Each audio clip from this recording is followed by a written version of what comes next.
ಅಂದ್ರೆ ನೀನು ದೈವನಾಗನೆ. ನಮಗಿರೋ ಪರಮ ಶತ್ರುಗಳಂದ್ರೆ ನೀವೇ. ಇವಳ ಶಿರಶ್ಛೇದಕ್ಕೆ ಸಿದ್ಧತೆ ನಡೆಯಲಿ.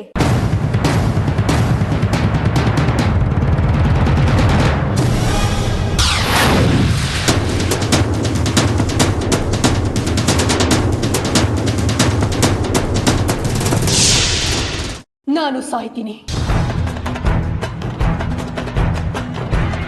ನನ್ನನ್ನು ನಾನು ಕೊಲ್ತೀನಿ.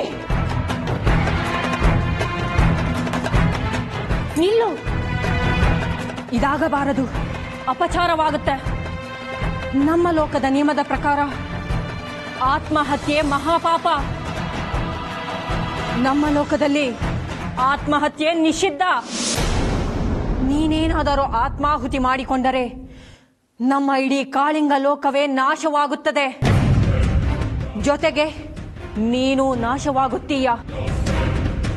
ನಿಲ್ಲು, ದುಡುಕಬೇಡ.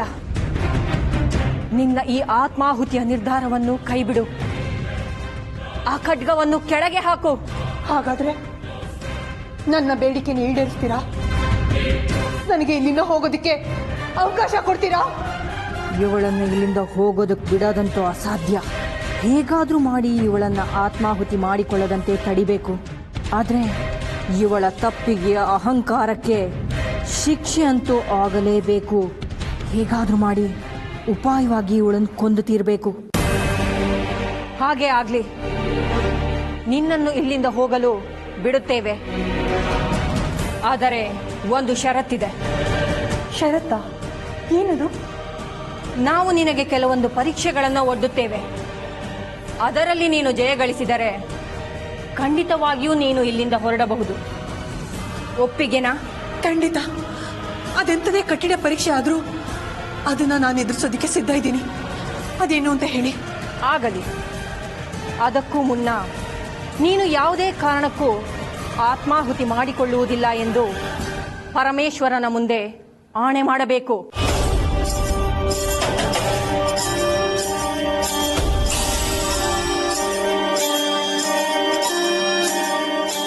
ಸರಿ, ನಿಮ್ಮ ಮಾತಿಗೆ ನನ್ನ ಒಪ್ಪಿಗೆ ಇದೆ. ಆ ಪರಮೇಶ್ವರನ ಸಾಕ್ಷಿಯಾಗಿ ಹೇಳ್ತಾ ಇದ್ದೀನಿ, ನಾನು ನನ್ನ ಆತ್ಮಾಹುತಿಯ ನಿರ್ಧಾರದಿಂದ ಹಿಂದೆ ಸರಿತಾ ಇದ್ದೀನಿ.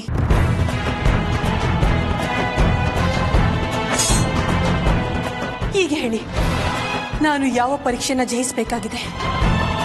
ನಮ್ಮ ಕಾಳಿಂಗ ಲೋಕದ 4 ವಿಷಸರ್ಪಗಳು ನಿನ್ನ ಮೇಲೆ ದಾಳಿ ಮಾಡುತ್ತವೆ. ಅವು ಈ ಭೂಮಂಡಲದಲ್ಲೇ ಅತ್ಯಂತ ಅಪಾಯಕಾರಿ ವಿಷಸರ್ಪಗಳು.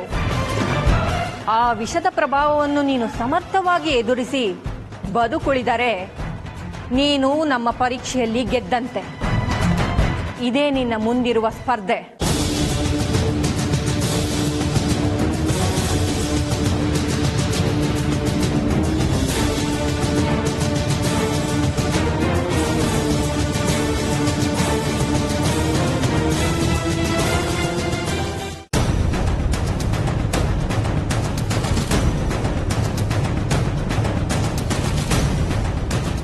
ಹೀಗೆ ಇದ್ರೆ ಇಲ್ಲಿ ಏನು ಪ್ರಯೋಜನ ಆಗೋದಿಲ್ಲ.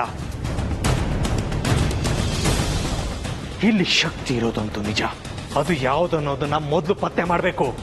ಅರ್ಜುನ್ಗೆ ಅದು ಕೊಡ್ತಾ ಇರೋ ರಕ್ಷಣೆಯ ಮೂಲನ, ಅದರ ಸ್ವರೂಪನ, ಅದರ ಒಳಗುಟ್ಟನ್ನ ಭೇದಿಸ್ಬೇಕು. ಆಮೇಲೆನೆ ಅದನ್ನ ಹೇಗೆ ಎದುರಿಸ್ಬೋದು ಅನ್ನೋದ್ರ ಬಗ್ಗೆ ನನಗೆ ಸ್ಪಷ್ಟತೆ ಸಿಗುತ್ತೆ.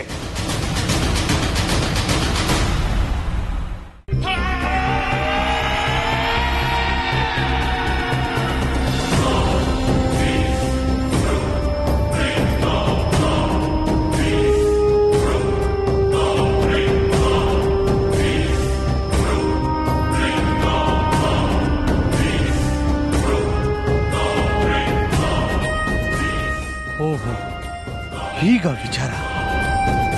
ತಾಳಿ ಯಾಕೆ ಶಿವಲಿಂಗಕ್ಕೆ ಹಾಕಿದ್ದಾರೆ? ಹಾಗಾದ್ರೆ ಇದು ಆ ನಾಗಿಣಿಯ ತಾಳಿನ ತಾನ್ ಬರೋವರೆಗೂ ಅರ್ಜುನ ಪ್ರಾಣಕ್ಕೆ ಸಮವಾಗಿ ತನ್ನ ತಾಳಿನ ಶಿವನ ರಕ್ಷೆಯಲ್ಲಿಟ್ಟು ಹೋಗಿದ್ದಾಳ. ಇದ ಅರ್ಜುನ ಕಾಯ್ತಾ ಇರೋದು. ಅದಕ್ಕೆ ನನ್ನ ಪ್ರಯತ್ನ ವಿಫಲವಾಗ್ತಾ ಇದೆ ಅನಿಸ್ತಾ ಇದೆ. ಸಾಮಾನ್ಯ ಗೃಹಿಣಿಯರ ಮಾಂಗಲ್ಯಕ್ಕೆ ದಿವ್ಯ ಶಕ್ತಿಗಳಿರುವಾಗ ಇದು ನಾಗಿಣಿಯ ಮಾಂಗಲ್ಯ. ಅದು ಶಿವನ ರಕ್ಷೆಯಲ್ಲಿದೆ ಅಂದ್ರೆ ಅದಕ್ಕೆ ಅಪಾರವಾದ ಶಕ್ತಿ ಇರುತ್ತೆ. ಏನ್ ಮಾಡ್ಲಿ ಈಗ? ಈ ತಾಳಿನ ಇಲ್ಲೇ ಕಿತ್ತು ಬಿಸಾಬಿಡ್ಲ?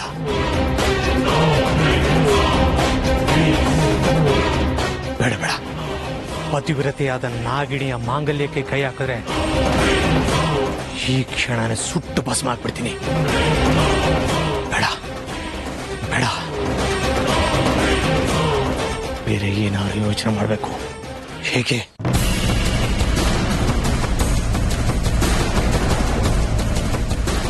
ಅರ್ಜುನ್ ಈ ಆಶ್ರಮದಲ್ಲಿರೋವರೆಗೂ ನಾನು ಅವನ್ನ ಮುಟ್ಟಕ್ಕಾಗೋದಿಲ್ಲ. ಹೇಗಾದ್ರೂ ಮಾಡಿ ಅವನನ್ನ ಇಲ್ಲಿಂದ ಹೊರಗೆ ತೆಗೆದ್ರೆ ಈ ತಾಳಿಯ ರಕ್ಷಾ ವಲಯದಿಂದ ಹೊರಗೆ ಕರ್ಕೊಂಡೋದ್ರೆ ಅದೇ ಸರಿ. ಆಗ ಅವನು ಈ ಮಾಂಗಲ್ಯದ ರಕ್ಷೆಯ ವಲಯದಿಂದ ಹೊರಗೆ ಬರ್ತಾನೆ.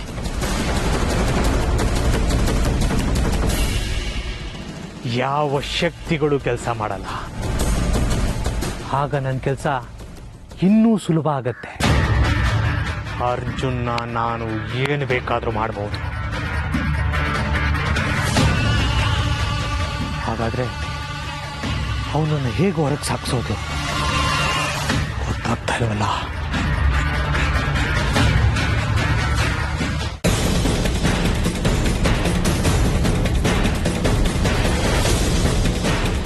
ನಾಗರಾಣಿ, ನನಗೆ ಈ ಪರೀಕ್ಷೆ ಗೊಂದಲಮಯ ಅನಿಸ್ತಾ ಇದೆ. ಕೇಳಿ ಕೇಳಿ ಅವಳು ಒಬ್ಳು ನಾಗಿಣಿ. ನಮ್ಮ ದೇಹದಲ್ಲಿ ಹೇಗೆ ವಿಷ ಹರಿತಿದೆಯೋ ಅವಳ ದೇಹದಲ್ಲೂ ಹಾಗೆ ಹರಿತಿದೆ. ಹೀಗಿರುವಾಗ ನಮ್ಮ ಮೇಲಿನ ವಿಷ ಅವಳ ಮೇಲೆ ಹೇಗೆ ಪರಿಣಾಮ ಬೀರೋದಕ್ಕೆ ಸಾಧ್ಯ? ಅದು ಅವಳು ಪೂರ್ತಿಯಾಗಿ ನಾಗಿಣಿಯಾಗಿದ್ದಾಗ ಮಾತ್ರ. ಆದರೆ ಈಗ ಅವಳು ಮನುಷ್ಯ ಲೋಕದವನನ್ನು ಮದುವೆಯಾಗಿ ಸಮಾಗಮವಾಗಿ ಮನುಷ್ಯರ ರೀತಿಯಲ್ಲಿ ಸಂಸಾರ ನಡೆಸುತ್ತಿದ್ದಾಳೆ. ಅವಳ ದೇಹದಲ್ಲಿ ವಿಷದ ತೀವ್ರತೆ ಕಡಿಮೆಯಾಗಿರುತ್ತದೆ. ಅದೊಂದೇ ಅಲ್ಲ, ನೀವೀಗ ಪ್ರಯೋಗ ಮಾಡಬೇಕಾಗಿರುವುದು ಸಾಮಾನ್ಯವಾದ ವಿಷಯವಲ್ಲ. ಶತ್ರುಗಳ ನಾಶಕ್ಕೆ, ಬೇಟೆಯಾಡುವುದಕ್ಕೆ ಸಂಗ್ರಹ ಮಾಡಿಟ್ಟಿದ್ದೀರಲ್ಲ ಕಾರ್ಕೋಟಕ ವಿಷ, ಅದನ್ನ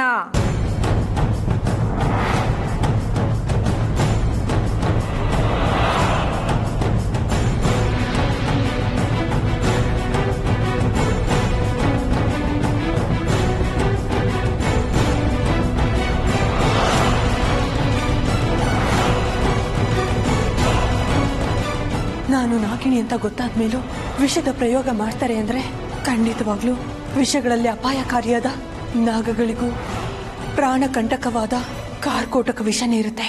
ಹೌದು, ಕಾರ್ಕೋಟಕ ವಿಷನೇ ನನ್ನ ಮೇಲೆ ಪ್ರಯೋಗ ಮಾಡ್ತಾರೆ.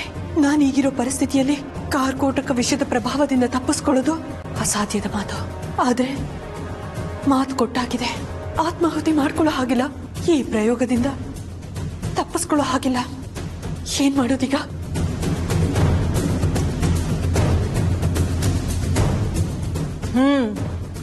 ಬನ್ನಿ ಈಗ.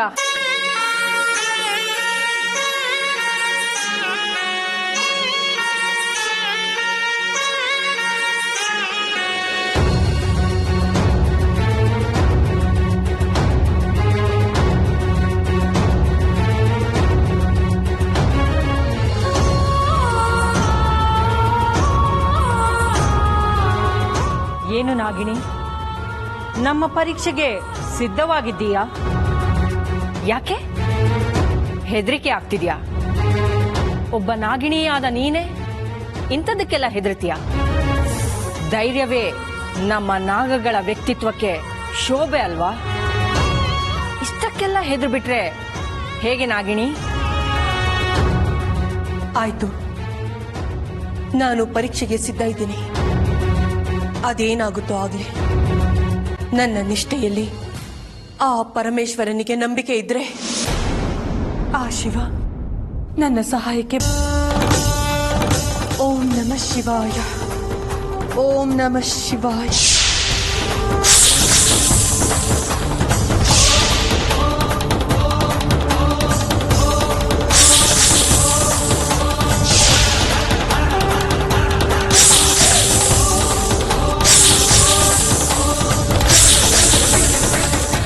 ಓಂ ನಮಃ ಶಿವಾಯ. ಓಂ ನಮಃ ಶಿವಾಯ. ಓಂ ನಮಃ ಶಿವಾಯ.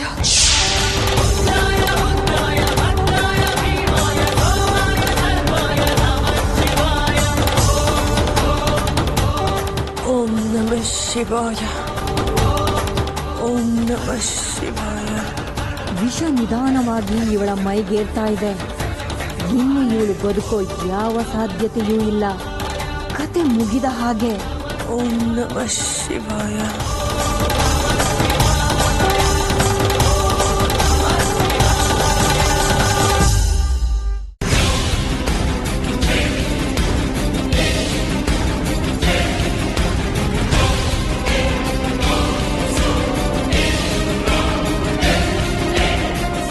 ಪರವಾಗಿಲ್ವೇ? ಇಷ್ಟೆಲ್ಲ ಆದ್ರೂ ಇನ್ನೂ ಕುಟುಕು ಜೀವ ಇದೆ. ಇವಳ ಆಯಸ್ಸು ಇನ್ನು ಕೇವಲ ಕೆಲವೇ ಗಳಿಗೆಗಳು ಮಾತ್ರ.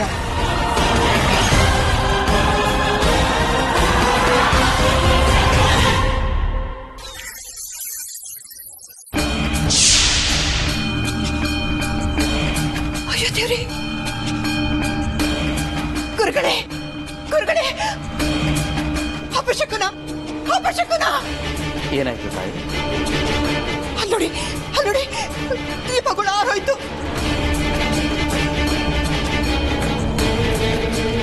ದೀಪಗಳು ಆರಿ ಹೋಗಿದೆ. ಏನಿದೆ ಅಪಶಕನ? ಅಂದ್ರೆ ಅಮೃತಳ ಪ್ರಾಣ ಪಕ್ಷಿ ಹಾರಿ ಹೋಗಿದೆಯಾ? ಗುರುಗಳೇ, ಏನ್ ಹೇಳ್ತಾ ಇದ್ದೀರಾ? ದೀಪ ಆರೋದ್ರೆ ನಮ್ಮ ಅಮೃತ ಪ್ರಾಣ ಕಳ್ಕೊತಾಳ? ಹೇಳಿ ಗುರುಗಳೇ, ಹಾಗಾದ್ರೆ ಅವಳು ನನ್ನ ಮಾತ್ ಮೀರಿ ಹೋಗಿ ನನ್ನ ಪ್ರಾಣನ ತಾನೇ ಕಳ್ಕೊಂಡ? ಹೇಳಿ ಗುರುಗಳೇ, ಹೇಳಿ. ಇಲ್ಲ ತಾಯಿ, ಆತಂಕದಲ್ಲಿ ನನ್ನ ಬಾಯಿಂದ ಆ ಮಾತು ಬಂತು ಅಷ್ಟೇ. ಪ್ರಾಣ ಹೋದಾಗ ಮಾತ್ರ ದೀಪ ಆರಬೇಕು ಅಂತ ಏನಿಲ್ಲ. ಪ್ರಾಣಕ್ಕೆ ಅಪಾಯ ಬಂದಾಗಲೂ ಕೂಡ ಆ ಸೂಚನೆ ನಮಗೆ ಸಿಗಬಹುದು. ಸಮಾಧಾನ ಮಾಡ್ಕೊಳ್ಳಿ, ದಯವಿಟ್ಟು ಸಮಾಧಾನ ಮಾಡ್ಕೊಳ್ಳಿ.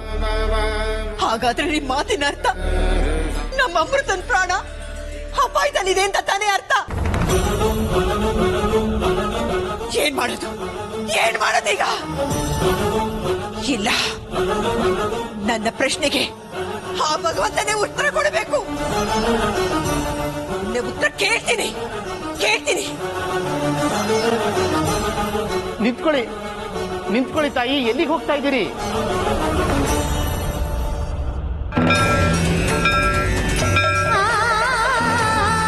ಪರಮೇಶ್ವರ, ದೇವ್ರು ದೇವ್ರು ಅಂತ ನಿನ್ಗೆ ಎಷ್ಟೆಲ್ಲ ಪೂಜೆ ಮಾಡ್ತೀವಿ. ಯಾಕಪ್ಪ, ಯಾಕಪ್ಪ ನಮ್ಗೆ ಈ ರೀತಿ ಕಷ್ಟ ಕೊಡ್ತಾ ಇದೀಯಾ? ನಿನಗೂ ಸ್ವಲ್ಪನಾದ್ರೂ ಕರುಣೆ ಅನ್ನೋದೇ ಇಲ್ವಾ? ನಮ್ಗೆ ಈ ರೀತಿ ನೋವು ಕೊಡೋದ್ರಿಂದ ನಿನಗೇನಪ್ಪ ಆನಂದ? ಹೇಳು. ನೋಡು, ಒಂದಾದ್ಮೇಲೆ ಒಂದು ಕಷ್ಟಗಳನ್ನ ಬೆಟ್ಟದಾಗಿ ಬೆಳೀತಾನೆ ಇದೆ. ಅದ್ರಲ್ಲಿ ಎಳ್ಳಷ್ಟು ಕಡಿಮೆ ಆಗಿಲ್ಲ. ನಿನ್ನ ನಂಬ್ಕೊಂಡು ನಾನು, ನನ್ನ ಮಗ, ನನ್ನ ಸೊಸೆ, ನನ್ನ ಮನೆಯವ್ರಿಗೆ ಇಲ್ಲಿ ನಡೆದಿರೋ ವಿಚಾರ ಯಾವುದನ್ನು ನಾನು ಹೇಳಿಲ್ಲ.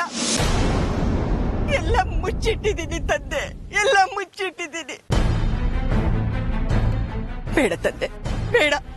ನಮ್ಮ ಮೇಲೆ ಕರುಣೆ ತೋರಿಸು. ನೋಡು, ನನ್ನ ಮೊಮ್ಮಕ್ಕಳಿಗೆ ಯಾವುದೇ ರೀತಿ ತೊಂದರೆ ಕೊಡಬೇಡ. ಅವ್ರಿಗೆ ಯಾವುದೇ ರೀತಿ ತೊಂದರೆ ಕೊಡಬೇಡ ತಂದೆ, ಕೊಡಬೇಡ. ನಿನ್ಗೇನಾದ್ರೂ ಶಿಕ್ಷೆ ಕೊಡಬೇಕು ಅಂತಿದ್ರೆ ನನಗ್ ಕೊಡು, ನನ್ನ ಪ್ರಾಣ ತಗೋ.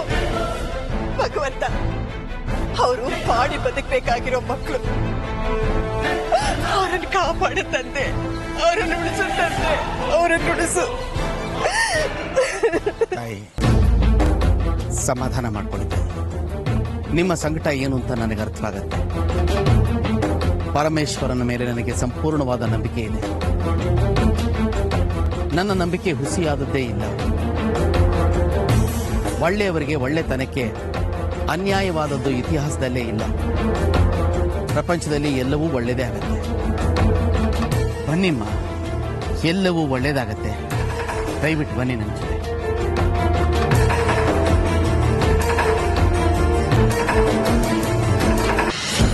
ನೋಡಿ, ಇವಳು ಯಾರೇ ಆಗಿರಲಿ, ಶತ್ರುವೇ ಆಗಿರಲಿ, ಎಲ್ಲಿಂದಲೋ ಬಂದು ತನ್ನ ಇಹಲೋಕದ ಋಣವನ್ನು ನಮ್ಮ ಲೋಕದಲ್ಲಿ ತ್ಯಜಿಸಿದ್ದಾಳೆ. ನಮ್ಮ ಲೋಕದ ನಿಯಮಗಳಿಗೆ ಧಕ್ಕೆ ಬಾರದ ಹಾಗೆ ಇವಳ ಅಂತಿಮ ಸಂಸ್ಕಾರವನ್ನು ಗೌರವಯುತವಾಗಿ ನೆರವೇರಿಸಬೇಕು. ಇವಳ ದೇಹಕ್ಕೆ ಉತ್ತಮ ರೀತಿಯಲ್ಲಿ ಸಂಸ್ಕಾರವಾಗಬೇಕು. ಆ ಜವಾಬ್ದಾರಿ ನಮ್ಮ ಮೇಲಿದೆ. ಅದಕ್ಕೆ ಏನೇನು ಬೇಕೋ ಎಲ್ಲ ಸಿದ್ಧತೆಗಳನ್ನು ಮಾಡಿಕೊಳ್ಳಿ. ಅರ್ಥವಾಯಿತೆ? ನಾಗರಾಣಿ,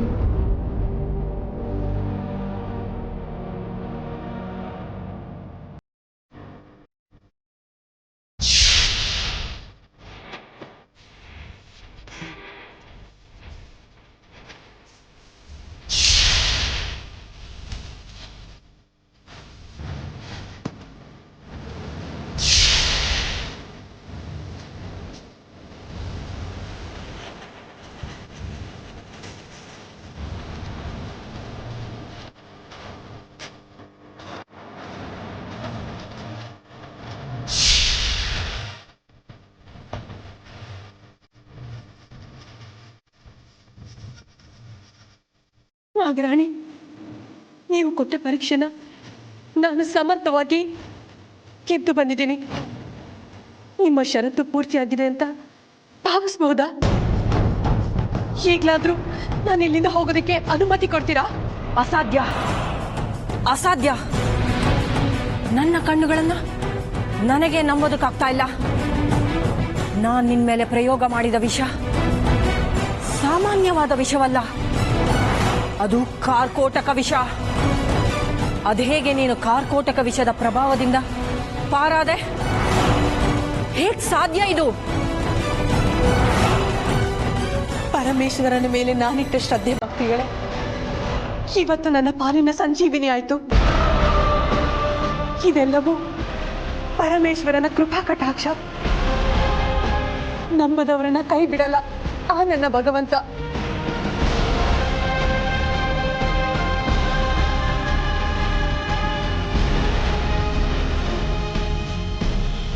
ಏನ್ ಮಾಡ್ಲಿ ಈಗ? ಈ ಪರಿಸ್ಥಿತಿಯಿಂದ ಹೇಗೆ ಪಾರಾಗಿ ಕಾರ್ಕೋಟಕ ವಿಷದ ದಾಳಿಯನ್ನ ಹೇಗೆ ಎದುರಿಸೋದು?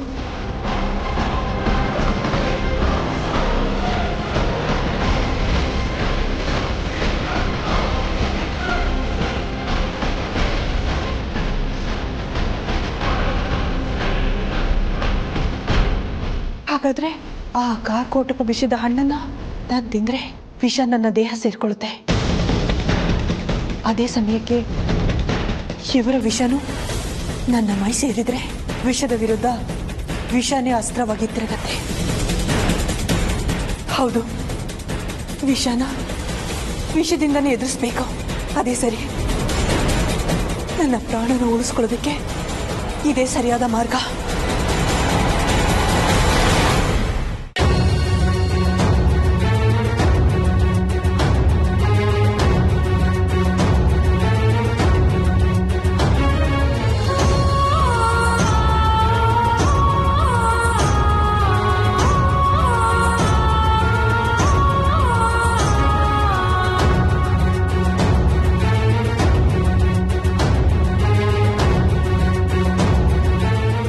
ಇವಳು ಸಾಮಾನ್ಯವಾದ ನಾಗವಲ್ಲ.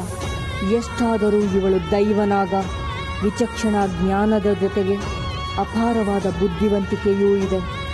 ಏನೋ ಹುನ್ನಾರ ಮಾಡಿಯೇ ಕಾರ್ಕೋಟಕ ವಿಷದ ದಾಳಿಯನ್ನು ಎದುರಿಸಿದ್ದಾಳೆ ಎನ್ನಿಸುತ್ತಿದೆ. ಇವಳನ್ನು ಕಟ್ಟಿಹಾಕೋಕೆ ಬೇರೆ ಏನಾದರೂ ಯೋಜನೆ ಹಾಕಬೇಕು. ಏನು ಯೋಚನೆ ಮಾಡ್ತಾ ನಿಂತ್ಬಿಟ್ರಿ ನಾಗರಾಣಿ? ಪರೀಕ್ಷೆ ಮುಗೀತಲ್ವಾ? ನಾನಿನ್ನು ಹೊರಡ್ಬೋದಲ್ವಾ? ಇಲ್ಲ, ನೀನೆದುರಿಸಬೇಕಾದ ಪರೀಕ್ಷೆ ಇನ್ನೂ ಮುಗಿದಿಲ್ಲ. ಇನ್ನೊಂದು ಪರೀಕ್ಷೆ ಇದೆ. ಇನ್ನೊಂದು ಪರೀಕ್ಷೆನಾ? ಏನದು? ನೀನು ಸರ್ಪಯಾಗ ಮಾಡಬೇಕು.